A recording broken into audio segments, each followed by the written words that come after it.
Hey guys, welcome back once again to the channel. तो कैसे हो आप लोग? तो यार, आई नो कि बहुत दिनों के बाद चैनल में एक वीडियो आ रहा है। तो थोड़ा सा बिजी था काम को लेके, पर्सनल लाइफ को भी लेके। तो इसीलिए ये वीडियो थोड़ा सा लेट है। और फर्स्ट ऑफ ऑल, जिनका भी selection SBI clerk, IBPS clerk या आईबीपीएस पीओ में हुआ है, उनको मेरी तरफ से बहुत बड़ा कॉन्ग्रेचुलेशंस। आप लोग फाइनली जिस चीज़ के लिए प्रिपेयर कर रहे थे, बैंकर बनने के लिए, फाइनली आप बैंकर बन चुके हो। तो हार्टी कॉन्ग्रेचुलेशंस यार, and all the best for your next journey as an professional. तो ये वीडियो इसी बारे में होगा कि मेरा रिसेंटली 3 मंथ्स कंप्लीट हो चुका है as an assistant in national insurance. तो मैंने ज्वाइन किया था 1 दिसंबर को। तो आज आपका 6 मार्च है। तो मेरा 3 मंथ्स का एक्सपीरियंस कैसा रहा, और रिसेंटली वेज रिवीजन भी हुआ है। तो सैलरी कितना क्या बढ़ा है, कितना अभी मेरा नया बेसिक हो गया, कितना ग्रॉस है, कितना नेट पे है, सब आपके सामने एकदम शेयर करूंगा। और जो मेरा 2 महीने का एरियर था, वो एरियर का अमाउंट भी कितना बना है मेरा, तो वो सब सब आपके साथ डिस्कस करूंगा। और इसके साथ साथ आपको ये भी बताऊंगा कि कितने तरीके की छुट्टी मिलती है, पर्क्स क्या आपको मिलेंगे अगर आप असिस्टेंट में ज्वाइन करोगे। तो अपार्ट फ्रॉम सैलरी आपको और क्या क्या फैसिलिटीज मिलेगी अगर आप इंश्योरेंस सेक्टर में एज एन असिस्टेंट ज्वाइन करते हो। फिर प्रमोशन का क्या हायरार्की है, कैसे आप ग्रो करोगे इस कंपनी में अगर आप एज एन असिस्टेंट एंटर करते हो।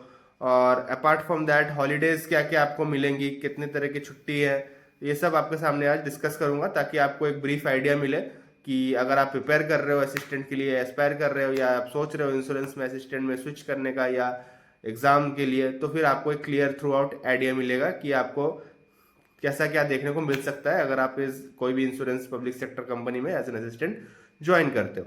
ठीक है। तो फर्स्ट ऑफ ऑल मैं बात करूंगा वर्क प्रेशर का। तो देखो यार, मैंने जब ज्वाइन किया अराउंड 1 दिसंबर, तो उस टाइम पे अराउंड 1 मंथ के लगभग तो सब स्टाफ थे। ब्रांच मैनेजर थे, एक असिस्टेंट मैनेजर मैडम थी, एक सीनियर असिस्टेंट सर थे, और एक सब स्टाफ था, और एक मैं था। ठीक है। तो उस टाइम पे तो मुझे उतना ज़्यादा कुछ लोड पता ही नहीं चलता था। ठीक है। अराउंड 5:30 के आसपास मैं चल जाता था। कोई यहाँ पे कुछ लोड ही नहीं, धीरे धीरे काम सीख रहा था अपने पेस पे, ज़्यादातर काम वही लोग देख लेते थे। ठीक है। बट डे वन से मुझे कैशियर का रोल यहाँ पे मिल चुका है। ठीक है। तो उसके बाद से ही मुझे कैश का काम धीरे धीरे समझा दिया गया कि आपको ही कैश डे एंड में कलेक्ट करना है, डे एंड में काउंट करना है कितना है, और एग्जैक्ट सिस्टम पे जितना कैश शो हो रहा है उतना कैश आपके बॉक्स पे भी होना चाहिए, एकदम एग्जैक्ट अमाउंट। ठीक है। तो ये काम मुझे सब सिखा दिया गया। बट उसके बाद जनवरी के ऑनवर्ड्स यहाँ पे वेस्ट बंगाल में एसआईआर स्टार्ट हो गया। ठीक है। और जब ये एसआईआर स्टार्ट हुआ, तो उस टाइम पे पहले तो हमारे सीनियर असिस्टेंट सर जो थे उनको कोलकाता में ड्यूटी मिल गया, तो वो पहले चले गए। फिर ब्रांच मैनेजर का ड्यूटी आ गया, फिर असिस्टेंट मैनेजर मैम का भी ड्यूटी आ गया। तो खाली ब्रांच में बचा मैं और मेरे सब स्टाफ। तो इसके चलते डेपुटेशन के लिए फिर हमारे जो ब्रांच मैनेजर थे उन्होंने रिक्वेस्ट किया रीजनल ऑफिस में कि डेपुटेशन में किसी को दिया जाए ब्रांच में, क्योंकि एक नया असिस्टेंट है, वो भी प्रोबेशन में है, और इसके हाथ में हम कैसे ब्रांच छोड़ के जाए। बट वो प्रोबेशन जो सर आने वाले डेपुटेशन में, उनको आते आते भी 1-2 दिन हो गया। तो 2 दिन तो मैंने ही ब्रांच हैंडल किया एज एन ब्रांच मैनेजर। सब कुछ पॉलिसी साइन करना, ये करना, सब कोई मतलब इंचार्ज ही करता है, और ये सब मैं किया। फिर साइन वगैरह सब कुछ किया 2 दिन। उसके बाद एक सर आए हैं, एओ सर जो आए हैं एक, तो वो अभी डेपुटेशन में, वो सर और मैं ब्रांच चला रहे 2 जन। ठीक है। तो जब देखो यार, जब सब स्टाफ थे उस टाइम पे कोई ज्यादा लोड नहीं था, बट अभी थोड़ा सा प्रेशर है। बट प्रेशर भी ऐसा है कि 6 बजे के बाद हम किसी को एंटरटेन करते नहीं है। ठीक है। मैक्सिमम एजेंट्स भी अगर रहते हैं तो हम 5:30 तक हम कैश क्लोज कर देते हैं। उसके बाद कोई कैश लेके भी आए तो हम सबमिट नहीं करते, हम बोलते कल होगा। ठीक है। कोई हमें ज्यादा ये नहीं है, लोड नहीं है, होगा नहीं होगा। ठीक है। आज नहीं होगा तो कल होगा, ऐसा ऐसा टाइप का ही है सब कुछ।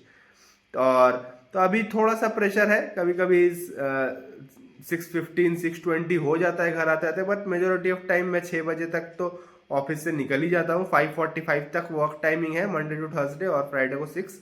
बट अभी थोड़ा सा 2 ही स्टाफ है, उसमें से भी जो सर डेपुटेशन में थे उनका सिस्टम का एक्सेस चला गया है, क्योंकि वेज रिवीजन का कैलकुलेशन हो रहा था, इसीलिए डेपुटेशन को सबको आउट कर दिया गया है सिस्टम से।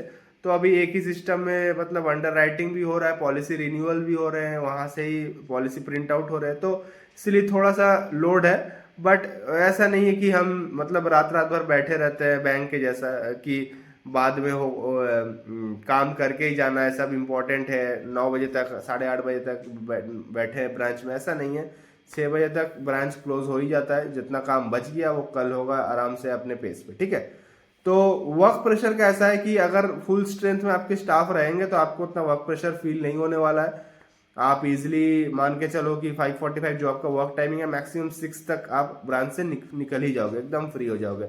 और ये असिस्टेंट का भी, ऑफिसर का भी, ऑफिसर लोग भी चले जाते हैं, कोई यहाँ पे ऐसा नहीं है कि हम चले गए और वो बैठे हैं, ऐसा नहीं है, सब कोई का टाइमिंग एक ही है, ठीक है। तो ये था रिगार्डिंग वर्क प्रेशर कैसा रहेगा। अभी अगर बात करें आपका जो यहाँ पे असिस्टेंट में अगर आप ज्वाइन करोगे तो आपका पर्क्स क्या क्या मिलेगा, ठीक है। अगर पर्क्स की मैं बात करूँ तो पहले तो LTC है, लीव ट्रैवल कंसेशन, आपको एवरी 2 ईयर्स के ब्लॉक में आपको एक बार आप कहीं भी जा सकते हो। इसका लिमिट है 3000 किलोमीटर ईच वे, ठीक है। मतलब क्या हुआ कि 6000 किलोमीटर मतलब अप एंड डाउन में, ठीक है, आप जा रहे हो आ रहे हो तो 6000 किलोमीटर मैक्सिमम आप ट्रैवल कर सकते हो through out the India. Second AC का फेयर आपको एंटाइटल किया जाएगा, ठीक है। तो ये है LTC का रूल, 2 ईयर्स में आपको मिलेगा। इसके अलावा आपको फेस्टिवल एडवांस मिलेगा। फेस्टिवल एडवांस के लिए आप एंटाइटल हो, 40,000 का फेस्टिवल एडवांस उठा सकते हो, जो आपका विदाउट एनी इंटरेस्ट आपका 5,000 करके हर एक मंथ के सैलरी से डिडक्शन हो जाएगा, ठीक है। तो ये एक है फेस्टिवल एडवांस। उसके अलावा आपको एनुअल मेडिकल चेकअप मिलेगा 16,200, जो पहले 9,500 के आसपास था, बट अभी वेज रिवीजन के बाद ये अमाउंट काफ़ी बढ़ के 16,200 हो गया। आपको एनुअली एक बार वो शायद मई या जून के महीने में क्रेडिट हो जाएगा आपके अकाउंट में, ठीक है। तो ये एक है। उसके अलावा आपको हाउस बिल्डिंग लोन, एक असिस्टेंट को अभी करेंटली 56.2 लाख का लिमिट है हाउस बिल्डिंग लोन का, और वो 5.25 के % सिंपल इंटरेस्ट में है, ठीक है। ये एक है पक्ष आपका। 2 व्हीलर लोन है 1.25 लाख का, वो भी आपका 5.25 के सिंपल इंटरेस्ट में। और 4 व्हीलर का भी लोन है, बट उसका अमाउंट मुझे अभी ठीक से आइडिया नहीं है, मैंने वहाँ पे कहीं पे देखा नहीं है, बट उसके लिए भी आप एंटाइटल हो, ठीक है। तो ये सब कुछ पर्क्स है। अपार्ट फ्रॉम दैट आपको मेडिक्लेम के लिए आप एंटाइटल हो, 8 लाख रुपए का मेडिक्लेम आप ले सकते हो, हेल्थ इंश्योरेंस, ठीक है। वो आपका स्टाफ का, अगर आप 8 लाख के लिए एंटाइटल है एक असिस्टेंट, अगर आप 8 लाख तक लोगे तो जो 100 सपोज 10,000 का प्रीमियम है तो आपको उसका 25% ही पे करना पड़ेगा। 25% आप पे करोगे, 75% कंपनी पे करेगा, ठीक है।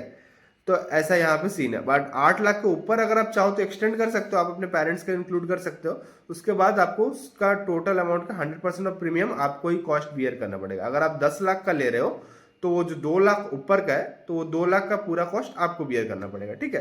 तो मेडिकल का कुछ ऐसा सिनेरियो है।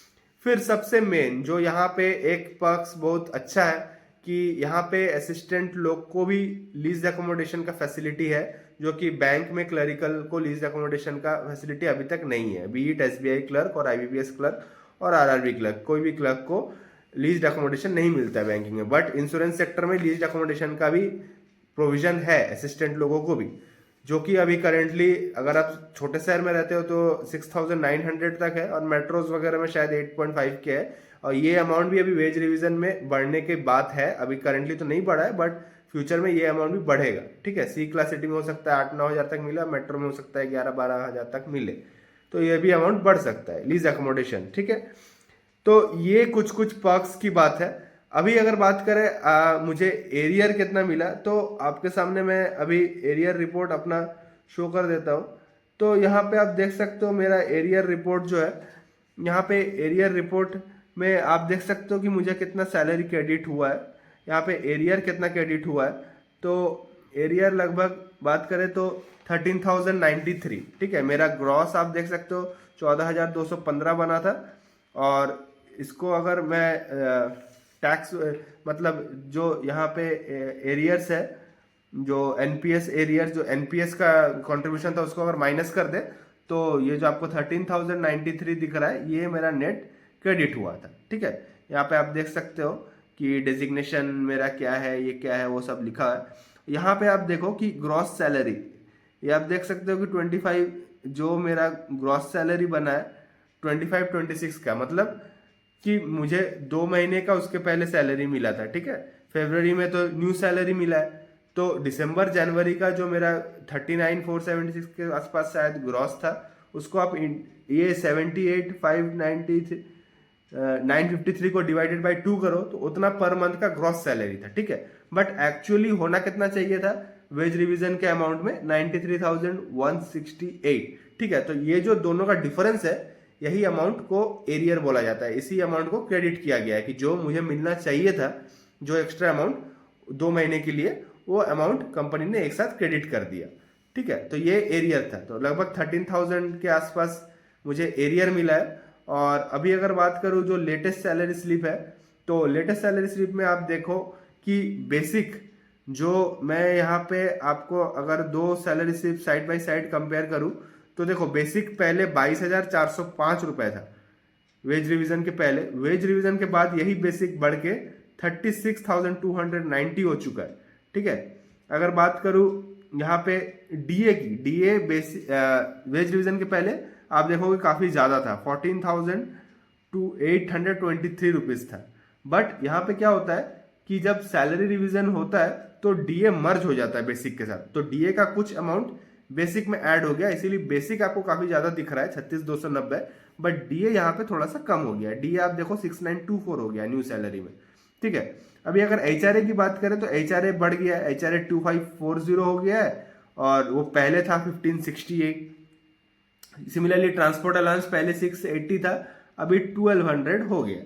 तो अभी अगर आप ग्रॉस देखो, पहले अभी जो वेज रिवीजन के बाद ग्रॉस बन रहा है असिस्टेंट का, उसमें 46,954, ये इसमें आपका सीसीए ऐड नहीं है, क्योंकि मैं अभी सी क्लास सिटी में पोस्टेड हूँ, ठीक है। तो एकदम ही छोटे सिटी में पोस्टेड हूँ, तो इसीलिए मुझे सिटी कंपल्सरी अलाउंस नहीं मिल रहा। बट अगर आप मेट्रो में जाओगे तो यहाँ पे सीसीए भी आपका ऐड होगा, अराउंड 2,000 रुपीज के आसपास आप सीसीए मान सकते हो, तो उनका और थोड़ा ज्यादा बनेगा। और यहाँ पे अभी मेरा कुछ अलाउंस अभी मेरा ऐड नहीं है। यहाँ पे अगर आप यहाँ अभी करेंटली बिना अलाउंस के आप देखो 46,954 ग्रॉस बन रहा है, तो लगभग आप पहले वो बनता था, यहाँ पे आप देखो 39,476, तो लगभग आप 7,000 7,500 के आसपास 7,500 के आसपास का हाइक आपको देखने को मिला है वेज रिवीजन में ग्रॉस में। नेट पे में भी आप देखो यहाँ पे अभी 42,145 क्रेडिट हुआ है मेरा इस मंथ का सैलरी जो है फेब के एंड में जो क्रेडिट हुआ है, और पहले जो आता था वो है 35,320, तो बहुत लगभग 6,500 रुपए का आपको हाइक देखने को मिला है, ठीक है, वेज रिवीजन के बाद।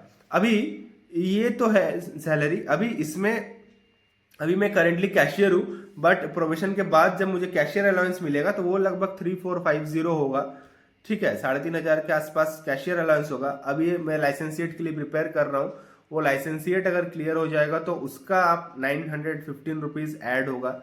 एसोसिएट आप क्लियर करोगे तो 2,450 ऐड होगा, फेलो क्लियर करोगे तो लगभग 4,500 ऐड होगा, ठीक है। तो अभी अगर मुझे कैशियर तो मिलेगा ही, लाइसेंसिएट क्लियर हो या ना हो, 915 रुपीज उसका भी लाइसेंसिएट क्लियर हो जाएगा, तो लगभग आप मान के चलो 4,500 रुपया और बढ़ेगा इसमें, तो आप ये मान के चलो 50,000 के ऊपर ग्रॉस जाएगा, ठीक है। बट यहाँ पे एक डिडक्शन मेरा होना बाकी है। अभी करंटली मेरा लीज मैंने अप्लाई किया है, तो अभी वो अप्रूव हुआ नहीं है, इसीलिए आप एचआरए मुझे मेरे सैलरी स्लिप में देख पा रहे हो।